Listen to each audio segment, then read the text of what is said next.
Let's start this off with Nolan Arenado heading to the Red Sox. Now, this is dependent on what happens with Alex Bregman, but I do think in the end he's going to sign with the Detroit Tigers. But for the Red Sox, they're still going to need a right-handed hitter in that lineup, and I think Arenado can fit the bill. Now, you might be asking me, Robbie, why would they want Arenado? They already have Rafael Devers at third base. Well, with Rafi, yes, the bat is fantastic, but the defense has been no bueno. Statistically, one of the worst third basemen in Major League Baseball over the last few years. I think we can all agree Nolan Arenado would be by far the better defender at third base, one of the best defenders at third base of all time. Now, if you did do that, you would have to move Rafi somewhere. I think the more likely scenario would be DH. Maybe you could do some kind of a rotation with Rafi, Tristan Casas, Nolan Arenado between first, third, DH, however you do it. So in that scenario, you would have to move Masataka Yoshida. Maybe you could do a deal with the Giants. I feel like they could use another bat over there. Maybe send him over there with some cash and bring back a reliever in Tyler Rogers. The Red Sox do need another reliever at the back end of the bullpen, in my opinion. Now, I know you would be breaking up the Rogers brothers. I know that's very sad, but maybe you could do something like this. However, I could see the Red Sox having some problems trying to trade Yoshida because he is pretty limited at this point. He's really just a DH because the defense is non-existent, and while he is a good hitter that gets on base, he lacks power, and he's struggled against left-handed pitching this past year, along with the fact that he's had some injuries over the last couple of years. Combine that with the fact that he's owed over $50 million over the next 3 years, and that's an underwater contract that I'm not sure a lot of teams would be willing to take at this point, even if the Red Sox did eat some of that money. Now, I could see some teams out there being interested in Tristan Casas. He has been on the trade block this offseason, and he is definitely a guy that could be a middle-of-the-order bat for a lot of teams out there. There's a lot of power upside. He's young. He's cheap. I could definitely see some teams being interested in Casas, and if the Red Sox did move him, I could see them putting Rafael Devers at first base. So we'll have to see how that goes if that ends up happening. But for Casas, I could definitely see some interest out there. He has been connected with the Mariners this offseason. Maybe they could revisit some of those talks. I think the Giants could use some more power at first base over Lamont Wade. Maybe the Pirates, I think they need some more bats in that lineup there. Maybe even the Minnesota Twins, if they end up moving Carlos Correa. You got Jose Miranda. They could move him over to third base. You got Brooks Lee. They could put him at shortstop, and Tristan Casas could be their first baseman. Whatever it is, I definitely think the Red Sox could end up trading Tristan Casas, and I think there's a better chance that they move him over Masataka Yoshida. One common talking point I hear about Arenado is the regressing bat. Yes, the power has been going down over the last couple of years. This past year only had a 394 on the slugging, right around a league average 102 WRC+, but I think Fenway Park would be a great remedy for that. If you take a look here at the Savant Illustrator, you would have a lot of outs that would turn into probably doubles off of the wall, maybe even home runs. I think Arenado at Fenway Park would be an absolute perfect fit. Kind of reminds me of Mike Lowell. Remember, he was terrible back in 2005 with the Marlins, went to the Red Sox in 2006, and he got his career back on track. So the trade that I have is Arenado and $15 million of cash, so $5 million per season. That was reported in the Astros trade, which ended up getting nixed by Arenado. So I say, do the same scenario here, Arenado and cash heading to the Red Sox, and then you could send back a prospect in Blaze Jordan. As of right now, he is the number 22 prospect in their system. There is some power upside with him. I think that would be a nice get for the Cardinals. Now, let's say the Red Sox ended up getting Alex Bregman. I think that's still possible. Again, I do think he ends up with the Tigers, but maybe you could see Bregman end up in Boston. I mean, hey, I would love it. His numbers at Fenway Park have been fantastic. I think it's possible. So if that does happen, I could see the Yankees making a play for Nolan Arenado. They did sign Paul Goldschmidt recently, who is a very close friend of Arenado. They've been teammates for a while now. They do have a hole at third base. You could go with Oswaldo Cabrera. You could go with Oswald Peraza possibly. But if you wanted a sure thing, I think Arenado would be a nice addition there. So maybe you can just send back Oswald Peraza, who hasn't really gotten a chance with the Yankees. I think for the Cardinals, a team that's kind of looking ahead to the next couple of years, maybe get a young infielder back like Peraza, and he can get a chance there. I think Arenado for the Yankees would be a good fit. Up next, I have Luis Castillo heading to the Tigers. Now, let's say Alex Bregman does sign with the Tigers. I think that opens up some possibilities, but I think Luis Castillo would be a great addition for the Tigers rotation. That would be a fantastic 1-2 punch with Tarek Skubal, Luis Castillo. You got some good depth behind those guys. And with Castillo, there has been a little bit of regression over the last couple of years, but they got one of the best pitching coaches in the game in Chris Fetter. I think this would be a very nice home for Castillo moving forward. Now, again, getting back to the fact, let's say Bregman does go to Detroit. Well, that could open up the possibility of moving someone like Jace Young. Now, with Young, there are question marks defensively. What is his home going to be? Is it going to be third base, second base? Whatever it may be, his bat, I think, would be a great addition for the Mariners lineup. Now, the Mariners, they've been looking for bats this offseason. They were connected to Ha-Seong Kim, but in the end, he ended up going to the Dodgers. I think Young would be a very good fallback option, a cheap option that's under a lot of club control. There's a lot of upside with the bat, a very disciplined hitter. I think that's exactly what the Mariners look to need to add. Now, at third base right now, you got Dylan Moore projected to be there. Ryan Bliss is currently projected for second base. I think Young could fit into either of these spots. So the trade that I have is Castillo and some cash, $2 million per season over the next 4 years, $8 million total. And then going back to the Mariners would be Jace Young. I think this would be a great trade for both sides. The Tigers get to beef up that rotation, and for the Mariners, they get a good, disciplined bat. That is pretty cheap. Now, let's say Alex Bregman ends up going elsewhere. I could see the Mariners taking a look at someone like Gavin Lux. Now, remember with the Dodgers, they did just sign Ha-Seong Kim from the KBO. He is projected to be on their bench as of right now, and I could see the Dodgers entertaining some offers despite coming out and saying they expected to see a middle infield of Mookie Betts and Gavin Lux. Maybe you can do a trade of Lux heading to Seattle. Maybe the Mariners could send back a bullpen piece like Gregory Santos, maybe throw in a competitive balance pick in there as well, maybe another prospect. I think the Mariners could be a good fit for Gavin Lux as well. And from the Mariners' point of view, if the Tigers aren't a good trade partner in the end, I could see the San Francisco Giants. Now, in my updated free agent predictions, I have them getting Jack Flaherty, but if that doesn't happen, I could see them going after Luis Castillo. That would be a very good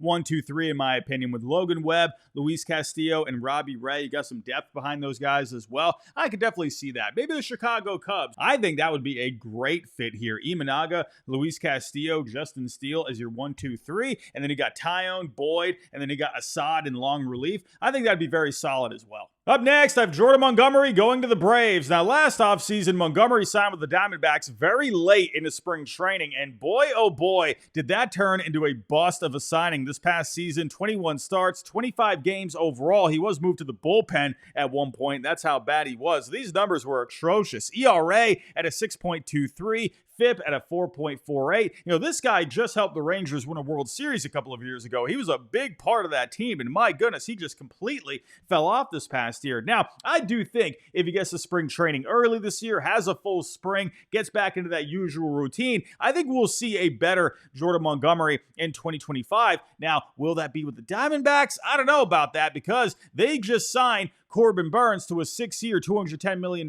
deal. And when you take a look at the rotation as of right now, you got a lot of guys here. You got Burns, Gallen, Kelly, Erod, Brandon Pfaadt, and Montgomery right now is projected, to be a long reliever, basically. I think the Diamondbacks should move him. And when you take a look at the owner's comments recently, he basically said it was a terrible signing. He regretted the signing. So I feel like we're going to end up seeing Montgomery go elsewhere. And I can see Alex Anthopoulos on the Braves taking complete advantage of this. He did this with Chris Sale last offseason, and hey, Chris Sale turned into a Cy Young winner. Now, I'm not saying that's going to happen with Montgomery, but why not go to a team that's done very well with their pitching over the last several years? Look what they did with Reynaldo Lopez this past year, a guy that's kind of, bouncing back and forth between the rotation and the bullpen over the last several years, and they got a great season out of him. And hey, they did just lose Max Fried to the Yankees, so why not bring in another lefty in Montgomery? I say it's worth it, especially if the Diamondbacks eat some cash. Again, I could see Anthopoulos doing something like this. So the trade that I have, pretty simple. Jordan Montgomery, $10 million of cash. And going back to the Diamondbacks, we got Hayden Harris. As of right now, Hayden Harris is the number 27 prospect in their system.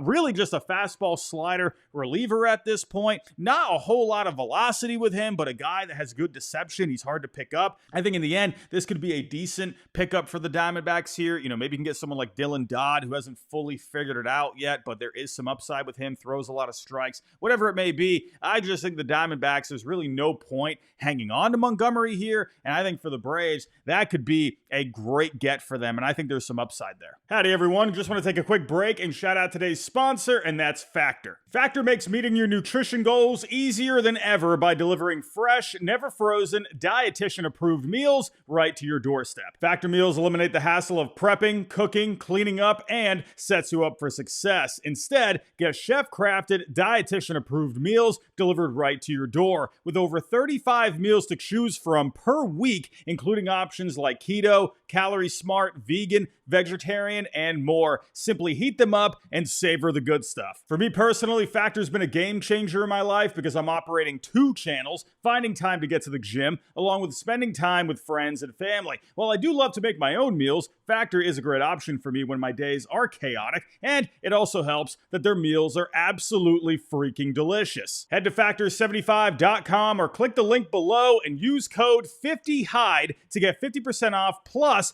free shipping on your first Factor box. That's code 50HIDE at Factor75.com to get 50% off plus free shipping on your first order. Now, let's get back to the video. Sticking with the Diamondbacks, I have them getting Ryan Helsley. Now, Helsley was amazing this past year for the Cardinals, led the majors in saves with 49, had an ERA at 2.04, FIP at a 2.41. Very good velocity with Helsley, sits right around 100 miles per hour, gets a good amount of strikeouts. I think he would be an amazing addition for the Diamondbacks bullpen. Now, as of right now, you got Justin Martinez projected to be the closer. He has great stuff, good velocity as well, but in my opinion, I don't like the command too much as of right now. That scares me in the closer role. And he's not even 24 years old yet. I say put him in the setup role for right now. Maybe he can be a closer down the road. Ryan Helsley only has 1 more year left of control. You also got AJ Puck back here. He was great for the Diamondbacks down the stretch. What a back end of the bullpen this would be. AJ Puck, Justin Martinez, and Ryan Helsley. That would be amazing. So the trade that I have here is Ryan Helsley heading to the D-backs and back to the Cardinals. We got a few prospects. We got Gino Groover, Christian Mania, and Blake Walston. Now, Gino Groover is the number 9 prospect in their system as of right now. Very good season this past year. Hit 281 and 841 on the OPS. He has a 60 hit tool. I think the Cardinals could use some more upside when it comes to the bats in their system. Has a decent amount of power as well. Defensively, a bit of a question mark.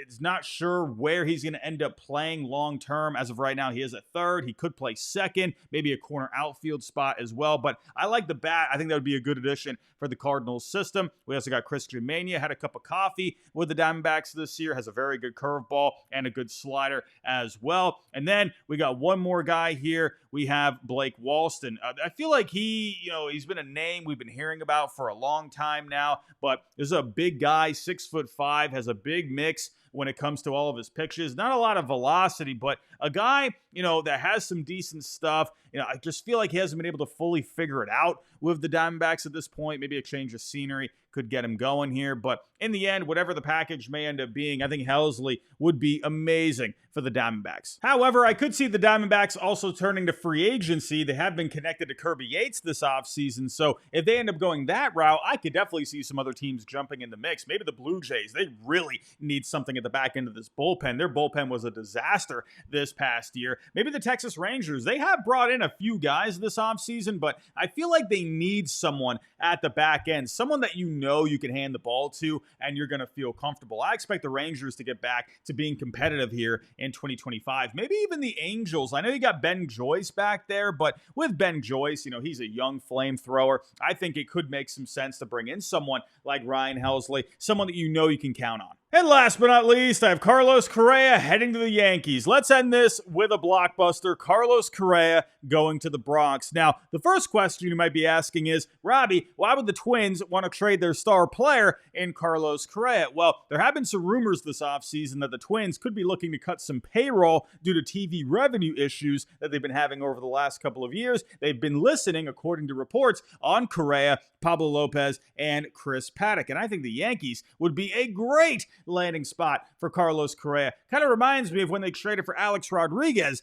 back in the day. And that could be another question you might be asking me is, well, Robbie, Correa, he's a shortstop. The Yankees already have Anthony Volpe. Well, do the same thing they did with Alex Rodriguez back in the day, move him to third base. Remember, when he was going to sign with the Mets a couple of years ago, he was going to be the third baseman. He was open to it because you had Lindor at shortstop there. I say do the same thing here with the Yankees. And I think that can end up helping him out because he has been injury prone over the last couple of years. I think going to third base will kind of get him off his feet a little bit more, playing a demanding position at shortstop. I think third base could end up being a better home for him long term. Now, this year, he did miss time, had a foot injury, had 86 games this year, but my goodness, this guy in the prime of his career put up some great numbers. Hit 310, a 388 on base, a 517 on the slugging, a 155 WRC plus, 14 homers. Still played very good defense despite the injuries, but I think Correa, man, he would be amazing with the Yankees. So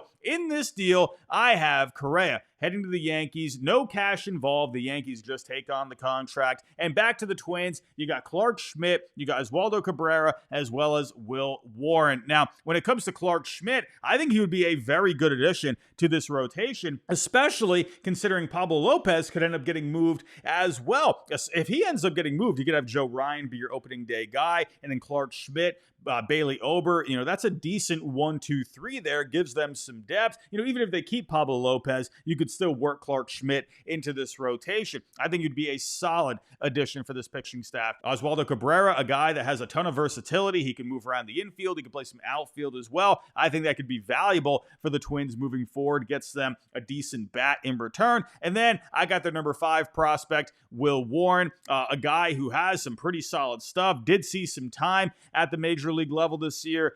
That could just be a good pitching prospect for the Twins to get back. But in the end, I would hate it as a Red Sox fan, but as a baseball fan, I think it would make a lot of sense. But everyone, those are my ideas here for this video. Let me know your ideas down below in the comments. I would love to see your trade proposals as well. And remember, I did do a trade predictions video earlier in the offseason. I still think some of those could happen, so make sure you go check out that video. I'll link it up here somewhere. But everyone, that's all I got for right now. If you can on the way out, hit that like button for me. Subscribe if you're new. We're trying to get to 50,000 subscribers. We're getting so close. But everyone, go have yourself a good rest of your day, and I'll talk to you next time.